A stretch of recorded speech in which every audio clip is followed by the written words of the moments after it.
Hello and welcome. This is a drink called How to Make Lemonade with Maple Syrup. First thing you gotta do is you open up this lemonade mix and you get the lemonade mix with the scoop, pour into this glass, and then close the lid. Then after that, you pour in the glass, pour in the water into a glass, and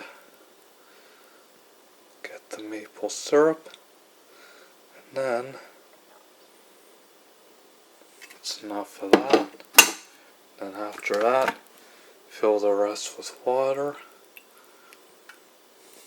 And after that, you mix up the maple syrup with this spoon.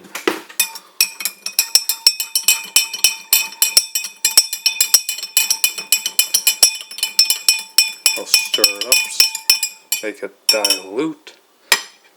This is with the water. And here is your lemonade with maple syrup. Enjoy, folks. Have a great can.